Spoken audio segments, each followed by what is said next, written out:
Today I'm going to talk about how to get a bad drive out of your RAID 5 backup when you've locked all the drive bays and you lost the key. This is a thecus n5200.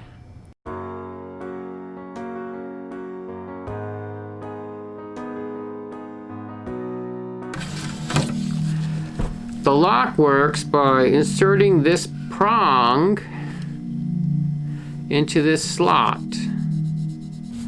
The secret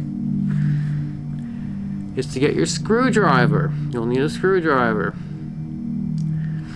And pry this thing open.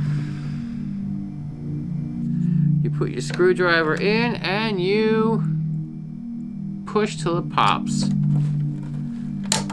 And there we go. You've just picked the lock. To be able to close this again properly, you need to unscrew this nut with a plier. Just like I've already done with this one, which I hope you can see. And now it opens and closes properly, and there's nothing for it to click into here.